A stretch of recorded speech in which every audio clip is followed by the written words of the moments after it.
Hey everyone, today I'm joined by a returning guest today. He was a former ATF undercover agent. His name is Ignacio Esteban. Thank you to everyone that voted on our poll.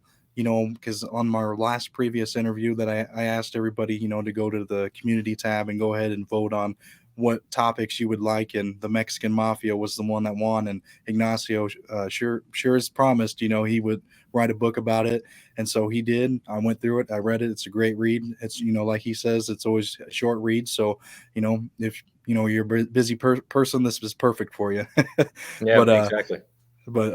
yeah, I'll put a link in the description for that book. Please hit subscribe if you want to get more interviews like this. And without further ado, Ignacio is going to give us a lesson about the Mexican Mafia. How you doing, man? Hey, man, thanks for having me back. I liked it. It had over I think 60 voters. Yeah, That's yeah, great. yeah. That was good. And the choices were, just to remind people, it was the Mexican Mafia, MS13, it was Bloods and Crips, and Las Zetas, right? The Z's, which is a Gulf cartel splinter group of the Gulf cartel, extremely violent, which I think will also be a good read down the road. Mexican Mafia won hands down, La M, also known as the M. So I'm going to talk about both books because I also had started. I personally thought MS13 was going to win. Yeah, yeah, I I know. hedged It's my bets, interesting. and I Yeah. started writing already about MS13. And by the poll was coming, I had already finished MS13. I was like, okay, well now I'll write about Miami. Yeah. For me, I was thinking, I was like, okay, the mafia, I'd have a lot of mafia interviews. So I'm thinking my audience is like, okay, I think the Mexican mafia one was, and it happened to be. So either that one or MS13, I was thinking, but Yeah. yeah, it looks So like, give a little background about. I'm talking about both of them, and we'll talk okay. about some other stuff there. I mean, even though they call it Mexican Mafia, Hmm. right? La M, the M, and that's in Spanish. It's nothing really like the Italian Mafia, right? Very Hmm. different, very different. This is mafia in it, but it is a prison gang. And I know I've also done, and I also thank you again. I will mention also the short videos you did were excellent. That matches up some of the books I've done. The LA Gangs, which kind of matches up to this, right?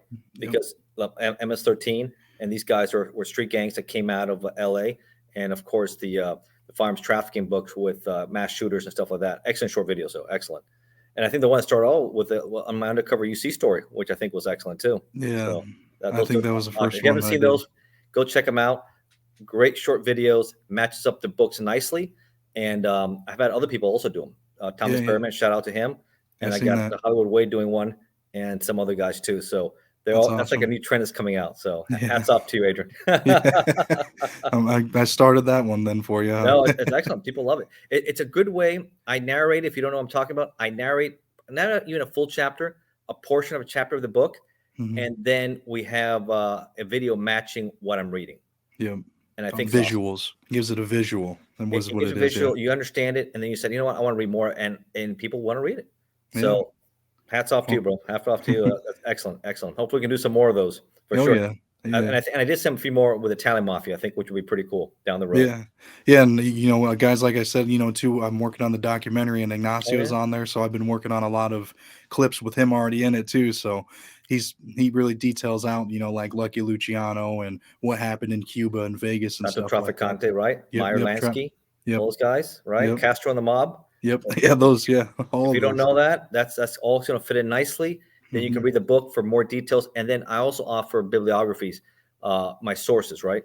So you can even get in a bigger, deeper dive of the information. So that's what I give. That's what my books are really for. If people don't know something about it, then you can read more into it, which I think is good. Like let's say, for example, Lame. What is the Lame? What hand? I mean, there's symbolism. A lot of people know is like the black hand, right?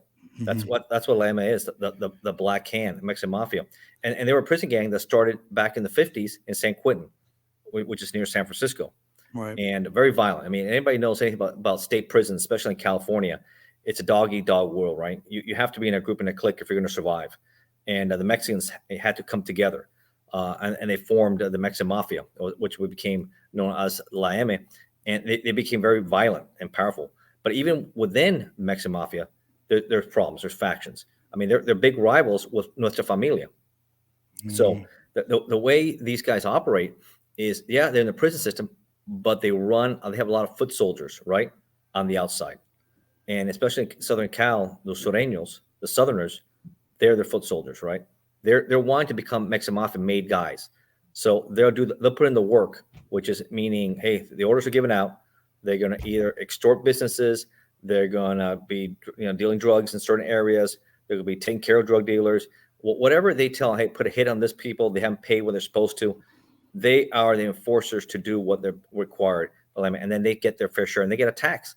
The Mexican Mafia then gets a tax back in prison. So it's, one hand protects the other. They're going to take care of them, but they have to follow their orders and part of the hierarchy. And they have a very strict hierarchy with the Mexican Mafia. But they're very brutal and violent. I mean, there's guys that, and sometimes they get in racial turf wars too, not just ethnic but racial. So there's some of their enemies will be the Bloods and Crips, right? I mentioned Nuestra Familia, which are the Norteños. They do the same thing for the Sureños. So there's a war there in California, like a civil war between Nuestra Familia and the Mexican Mafia right there. And it's all for drugs. I mean, people, what are they fighting for? They're fighting for extortion money, drug trafficking money, drug territory. And it's really a brutal business. As you know, talking about, we talked about Chapo, we talked about El Mencho and other ones.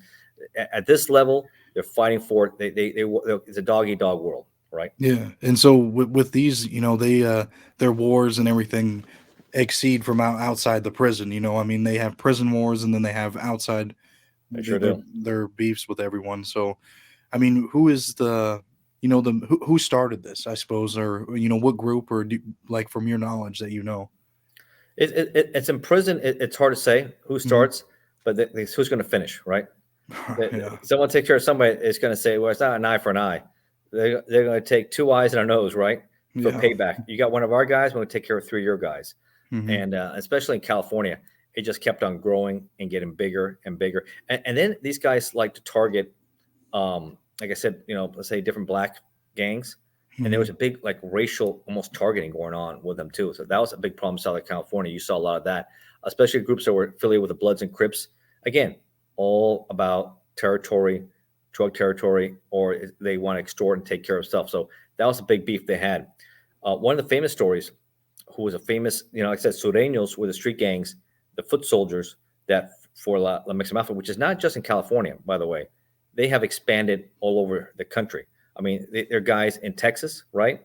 And sometimes they go to war with a Texas syndicate, which is another prison street gang out there. So another prison gang. So now you have La M, I guess, the Texas syndicate out there. So, sometimes they go and war in Northeast against the Latin Kings, right? Or Chicago.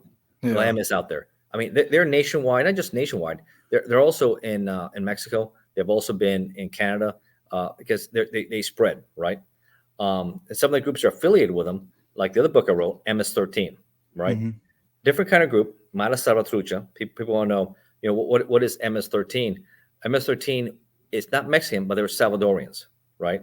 They started in the 70s and 80s in the United States. They started in the United States, immigrants who came in, and they're being targeted either by different ethnic groups, racial groups, what have you, and they want to protect their businesses and their families, right?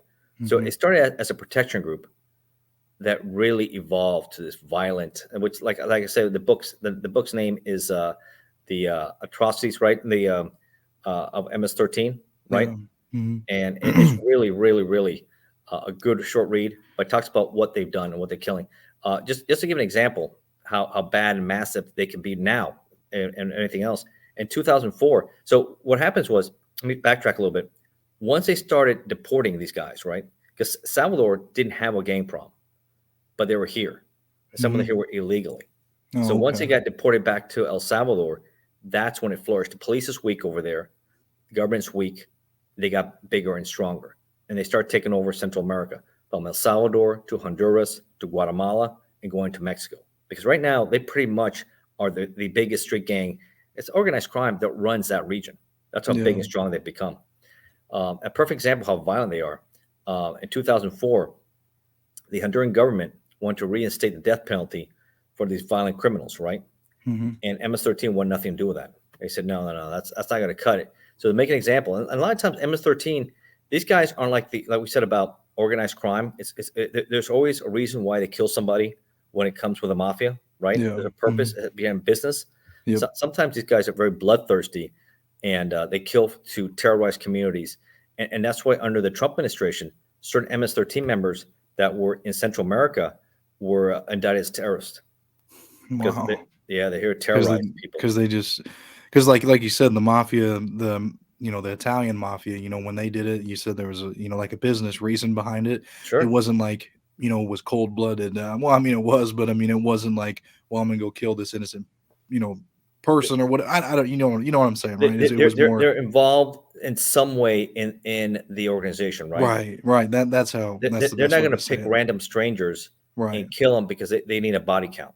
Yeah, that's true. And these guys want body counts. Yeah. To be an MS-13 member or Sureño or any, you need a body count. You need to show that Hmm. you can kill, right? That's why they make themselves, like enforcers or assassins, so they can kill. So they start them early because they get desensitized, right? Yeah. You start killing at 13, 14, 15, it means nothing to you. It's just a dead Right. body, and they just keep on doing. And that's what they did. So how did they So, become made in this organization? well, Because you with the said both MS-13 and the Mafia is that you have to kill, you have to follow orders. And if you show mhm. you're competent, you can do stuff, then obviously they're going to want you move higher because you can make them more money, right? You show something you're productive, then they're going to want you in the organization. But going back to the story here in Honduras, uh, they were very, very angry that the Honduran government wanted to reinstate the death penalty. So Mhm. they picked a bus full of women and children, right? And they targeted them. They go in there and start executing them. Women and children, innocent people, have nothing to do with the war and drug traffic or anything. To teach the Honduran government, this is in Honduras. Remember, a lot of them were Yeah. Salvadorians, but they spread now all over Central America to execute and kill these people. And they killed like over 28 people on this bus to punish. And these are women with their babies begging for their lives. They show no mercy, right? This is kind of savages. The savagery and brutality of MS-13. That's the name of my book. The savagery and brutality of MS-13. That's a perfect example of That's that. a fitting title. I mean, geez, that's just horrible. I mean, Yeah, like you said, it's looked at as more of a terrorist kind of they organization are. at that point. I think they are a terrorist group because of what they do, and they're among us. They're not just in California. They're all over from the Midwest to the Northeast to the Mid Atlantic to the South. They're everywhere. MS-13. Yeah, they Uh, were one of the first gangs that I heard growing up. mm, Like how people hear Bloods and Crips. I mean, that was one of the MS-13. I mean, not that it's like has a heavy present where I'm at. I don't think, but I remember as a kid, yeah, that was one of the first ones that I've heard of. You know what I mean?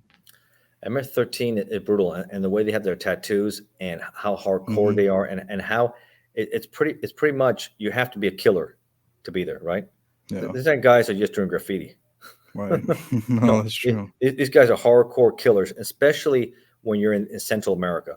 They're brutal, but sometimes these guys snap. I mean, really bad. In 2008, there was this family, and this was near San Francisco. They were driving, and unfortunately, the father who was driving with his two sons had blocked a turn lane, and the guy behind was an MS-13 member, and it was like a road rage incident that he snapped, was livid, couldn't move around him, gets out of his car, and kills the father and the two sons in the vehicle. Jeez, that's Shoots them just both. Shoots all three of them. yeah. So you see a lot, and this is like really bad stuff. This guy. And if you look online, I can give you examples all day. In Virginia, there's same thing. If they suspected there was a mother with her baby who was I think near Alexandria, who was an informant, right? So Hmm. they took her in the park in the woods somewhere, killed the mother, and the poor baby started crying, making a fuss, and killed the baby too. Jesus, Yeah, yeah. I that's want people to know just that these are really bad people. So things to look for with their tattoos, what their culture is like, and I put that in the book so you can have an idea. La M, so MS-13. What is 13? They show homage and they're aligned with the Mexican Mafia. M, 13th letter in the alphabet, right? So a lot of hmm times, if you see a gang or a group that has a 13, that means they're foot soldiers or they're affiliated with the Mexican Mafia. That means hmm they may take orders. They may work with them to do certain things. So look and for that if you see a certain group with a 13 with it, they're tied in with Lame. They're and one way or the other. and so And MS-13 it essentially is enemies with LIMA then as well. I mean, because you said there's different factions and stuff. Do they get along for the most part, or do they have their which internal group? beefs? Which group? Uh, LIMA and MS-13, because Lame. there's like there's a lot of internal stuff with them, like you said. So Yeah, they're supposed to get along because you wouldn't have the 13 if you didn't, right? okay, so they do get And they along. have, but they did have. That's funny you brought that up. And I put in my book recently in February in federal prison, a MS-13 and a Mexican Mafia guy went at it, and they killed each other, right? And all of a sudden, the Bureau of Prisons locked it nationwide, fearing that was going to be a nationwide breakout of a fight between MS-13 and the Mexican Mafia. It was supposed to be allies. So for a Just while, they had to shut down the entire system, a complete lockdown, which is unprecedented. You'll see that. That's amazing. So it does happen on occasion, but MS-13 normally is aligned with them. So same with them. They're normally tied in with the cartels. And I guess some of the groups that they're fighting with would be, let's say, within La Nuestra Familia, Texas Syndicate, the Latin Kings, La Nietas, right? These are our enemies, Bloods and Crips, right? These guys have their area, their territory, what they think. And it's also very cultural. I mean, they don't like, the other culture. Maybe these are Mexicans. They don't like the Puerto Ricans. Maybe there's that rivalry going on. So you see that cliquish. They're what's familiar. But these guys are Salvadorians, but they've changed a lot. It's evolved. There's a lot more ethnic groups now involved. It's not just Salvadorians. Obviously, it's a eclectic group of different ethnic groups. That's what happens when things change. It started one way and goes another. But interesting. I mean, to be Mexican Mafia, if you're in prison, state prison, right? Any beef you had in the street has to be done with. So if you have certain Hispanic groups are at each other's throats under the Mexican Mafia umbrella, that has to be done with, and then you got to get along at least within there. And if you are made to a Mexican Mafia, you can't go back to your old street gang. You put blood in, blood out. You have to stay with a MA for life. There's no coming out of it. And if you want to get out, it's only one way out, through death. What's death? Yeah, that's it. That's the only way you can leave. So once you're made into the Mexican Mafia, that's for life. So did they take what I read in your book? Was there a blood oath that they have to take? Yeah. There's a blood oath, and once you take that, you're in for life. There's no, and if they have a problem with you, if let's say there are people they think you became an informant or you did something that's against it, you violate their rules or their policies, then they have to vote to see if they can kill you. Right. Damn.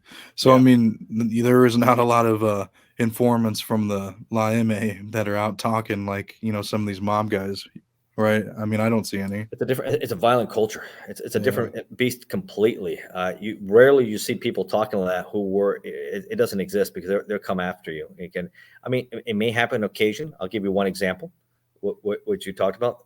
This guy he was a 1%er with the Mongols, became national president, which is Ruben Doc Cavazos. You may have heard, I mentioned him in the book there when he came with the Mexican Mafia. He grew up in Los Angeles as a sureño, right? Yeah. So pretty much a foot soldier for the Mexican Mafia. He would leave. You can leave the sureños, right? But he rose to ranks of the Mongols, which is a biker group, a 1%er. One of the top 6. If you don't know what's a 1%er, well, you think of the Hells Angels, you think of the Outlaws, you think of the Pagans, the Bandidos, the Vagos, the Mongols. But those are considered the big 6. Others, obviously, but those are the ones that the Department of Justice has as a criminal enterprise, right? Very dangerous guys, and ATF has done a lot of cases with that. I mentioned in my books, and I've got like 3 or 4 books on each different group, which is pretty interesting. So you don't know much about that, you can look it up. You can find it on Amazon. Look at the shows on YouTube. I did a great show with Scott I forget his name right now. Scott Bernstein. Scott Bernstein. Okay. Yeah, Scott Bernstein and Gangster podcast. Yeah. And awesome. He's really a good expert with organized crime.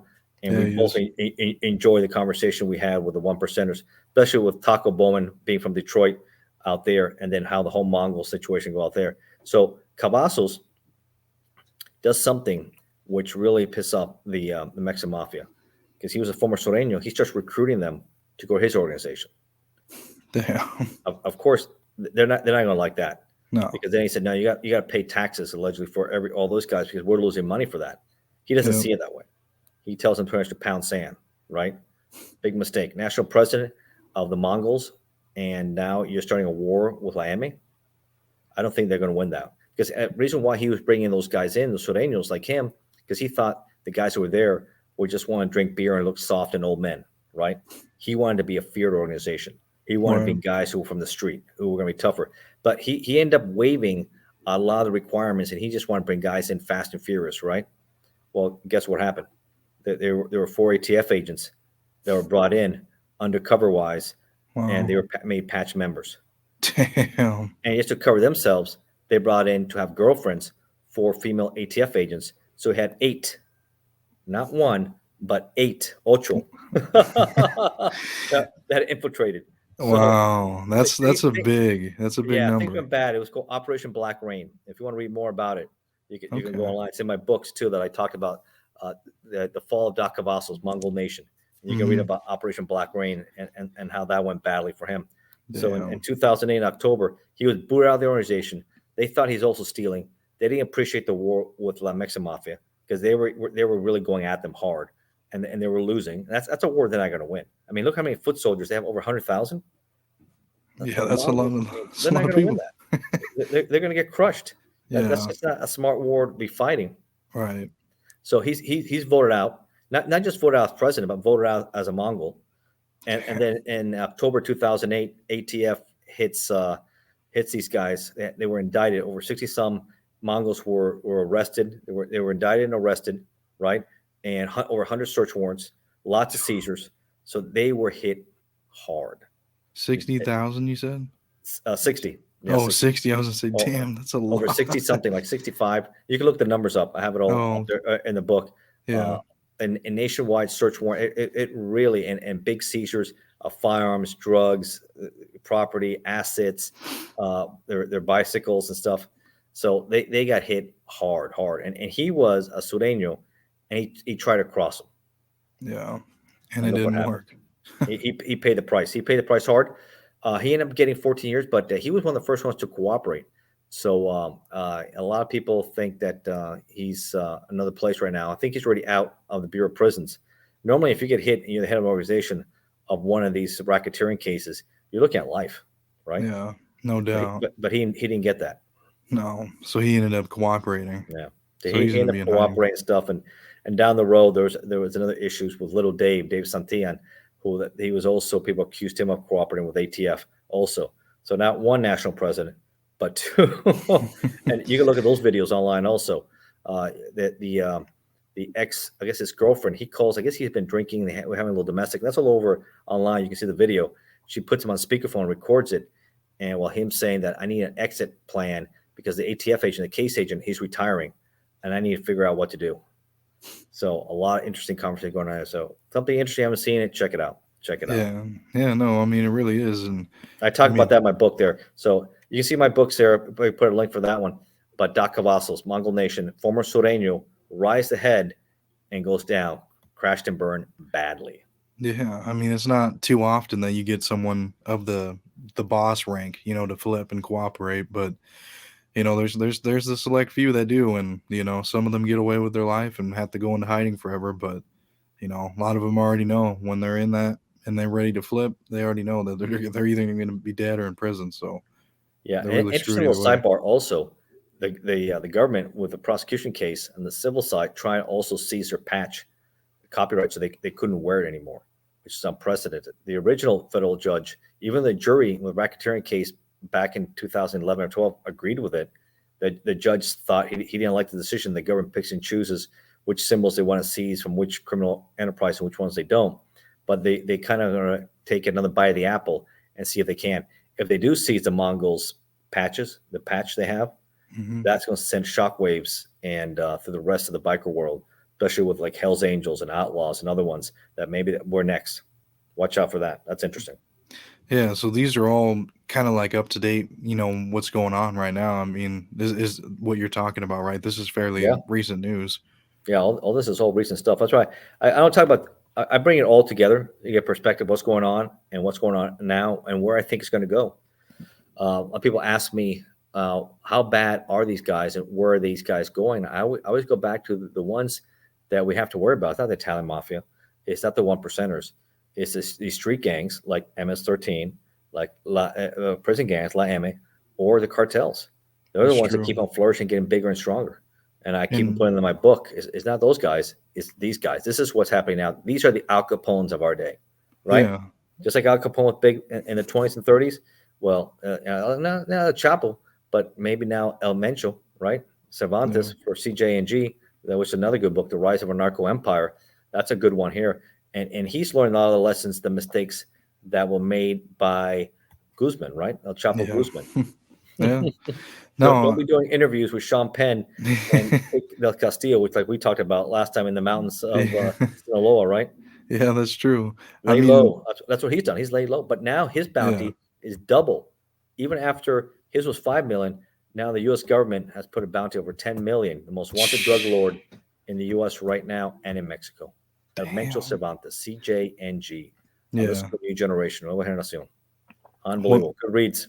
what makes them so different? Like you said, is just the the terrorist acts that they do when they get enraged, and they go and kill a bunch of innocent people that don't have anything to do with the organization at all or anything. That's when it's just like that's when it's a big problem because I mean, like you said with the mafia and stuff, they didn't really do that kind of stuff. The Italian mafia, and but once they start going after innocent people, I mean, that's when it's just really, really, really crosses the line. You know what I mean? And it Yeah. becomes on another level where innocent people have to fear for their life when it shouldn't be like that at all.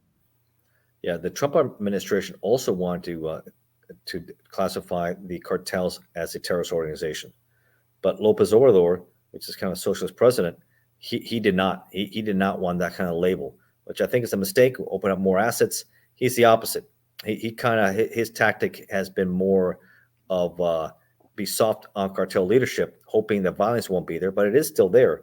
So they've dubbed it pretty much. They called the hugs for thugs tactics for Mexico there, but they're just getting stronger. So that tells me that there's some issues going out, major corruption, and that's the biggest problem we have. We have these major, cartels in a very corrupt Mexico, right? Like I said Yeah, so before they in other shows, thrive and from they that. thrive and get bigger. And the same thing in Central America. The MS13 because the police is inept or corrupt. Also, drug money is huge, right? Yeah, Yeah, the former and president quick. of Honduras, Hernandez, he was extradited to the United States for drug trafficking as a president. He was using his military protected drug loads to come in, and he wanted to use cocaine like Nicolas Maduro does in Venezuela to weaponize against us, so we can rot from within and drop like a rotten apple. That's Jeez. what they're doing. So these are good books I've written about Nicolas Maduro. He is a corrupt dictator. He's a narco terrorist. He's been indicted. He was also indicted in the Trump administration for being a narco terrorist dictator. And you wouldn't think that anybody would ever have to worry about that with their country, that being their leader. You're supposed to want them to, thrive in a positive way, not a negative way like No, none that. of these countries. These countries have gone really bad. It's corruption has gone bad. The drugs have ruined everything.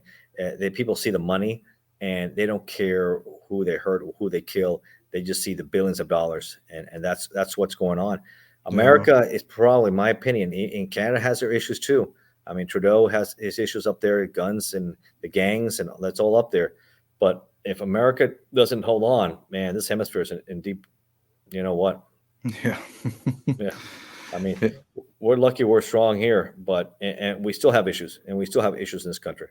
Yeah, I mean, I think everyone does, Yeah. in every region, but fuck, I don't know. I mean, like you said, when the money's involved and they see it's right there, and especially if they come from nothing, what I mean? That's going to be so easily to manipulate someone like that. Yeah, that's what these guys were. I mean, El Mencho and El Chapo, Cervantes and this Guzman. They came from poverty. I mean, Nothing. guys selling oranges in the streets and avocados, and they rise up these organizations, and all of a sudden, what made them special? Well, these guys could kill, and they're not afraid to kill, and they kill for whatever needs to be done, right? And Yeah, that gets their respect, and they get respected and keep on thriving. yeah. That's And it's that's just a that's bad.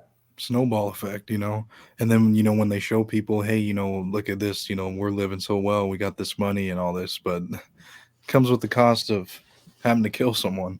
But you'll be rich, and it's just You'll be like rich for a little bit until bad get things busted. happen to you, right, or Yeah, your family, because right, your family's also a target as a problem, or right. you get incarcerated, like happened to El Chapo, going to Supermax in Florence, Colorado. He got extradited, convicted. So Yeah. that was a win there. But again, it's sad that we have to pay for all that, where the Mexican government couldn't keep him, and he had that I think I told last time, the mile tunnel underneath, and he was able Yeah. to get out and go for a while. I mean, it's things that you see, you scratch your head. It's like, okay, we don't have an equal partner here. No. Right. It's just a whole nother. I don't know. There's always been corruption. There always has been Yeah. So since. if you like all the things we're talking about, man, there's a lot of good books. Then you can see and start going in there. If you don't know much about El Mencho, I have a good read there. The Rise of a Narco Empire. They're down the big rivals for the Sinaloa, and he has an interesting background. He was prior law enforcement. He was in this country. He was a drug trafficker. He was Yeah. convicted. He was Oh, deported. I He went remember to that. he became a police officer, and he rose in the ranks. And then he went to the dark side. He probably was on the dark side.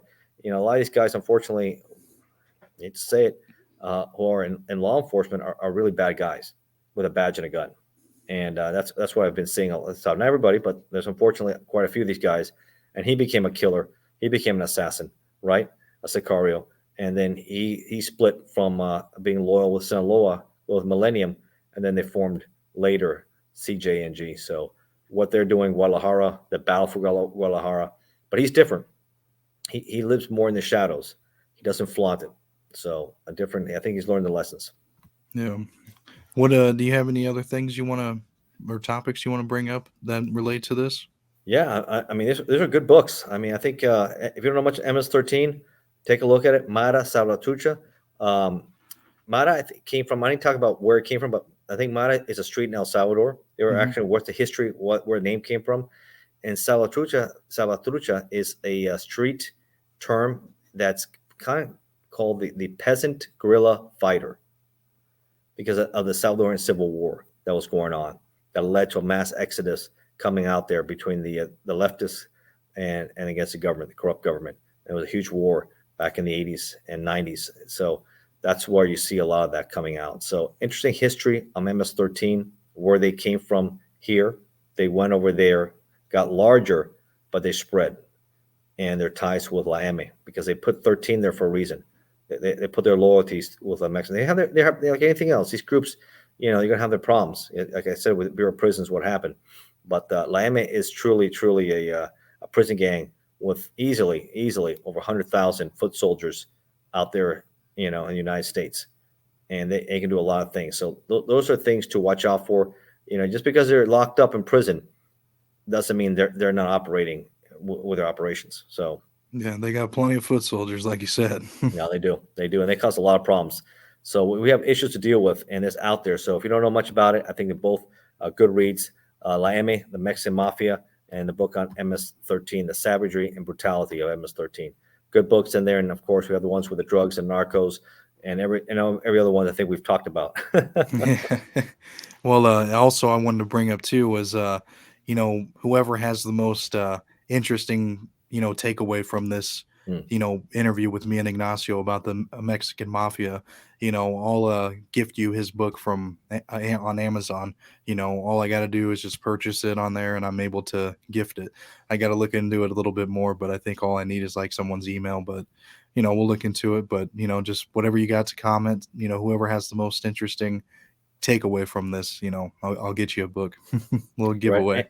and you liked it. You read it, right, La M? Yeah, yeah. It was Yeah, it's just a short read, like you said. It's just right, 12 pages altogether is what I right. got, and yeah, it was good. The 12 pages, and I try and give as much information as you can, but summarize it, right? So you can get an understanding, and then you go to the bibliography, and then you can even do more deeper dive. And that's what Right. Yeah. these books are for. Now, if you want a little longer read, my autobiography is a lot longer than that. It's over 25,000 words, and it's a good read, and you can see my life of working undercover, not just about buying dope and drugs, but also dealing with the good, the bad, and the ugly of ATF. Waste, fraud, and abuse. Yeah, I talk about some of that stuff. And then I talk about solutions to some of the problems we're having with mass shootings, violent crime, firearms trafficking. So I talk about a lot of the stuff here, and I think you've seen some of the videos I mentioned, how to deal with street gangs and stuff like that, which you did a great job Hmm. again with that. So if you have a chance to look at the short videos and our previous shows on YouTube, I think they're great shows, and you get more out of it too. Yeah, and I'll at the end of this video, I'll put a video up at the end of it, and you can see, our previous interview and that I did with Ignacio. So, Yes. please don't forget to hit subscribe. Also, I'll put Ignacio's Amazon profile in there, and you can see all of his books that he has, and if you want to check them out, please don't forget to leave a key takeaway that you got from this. And then also, please don't forget to hit subscribe. Also, Ignacio is going to be on the documentary about the American Mafia. So, me and him still got a lot of stuff in the works. So, Yeah, for sure. And congratulations getting 1,000 subscribers, man. oh Keep yeah, it up. yeah. Thank you, Keep man. it. I appreciate that. It's a great show. I enjoy it, and keep it up. Numbers just going to get higher. Yeah, yeah. I don't know if you could tell, but shit, I tested positive for COVID today. Did you? And I did. What's that? Like a month and a half ago. mhm, Yeah, damn. it's. And I had my vaccines, yeah, so but I felt really bad though. I felt really bad, but then at least I didn't have to take the pills, and I didn't have to, go to the hospital or anything. right. Well, that's good. I mean, this was important. I mean, Yeah, you I don't you really look feel like you can nothing. talk and you can function and everything, so you're doing pretty good. Yeah, I just feel a little runny nose, headache, and cough. Not even Yeah, that you're a much, trooper, really. man. You're a trooper.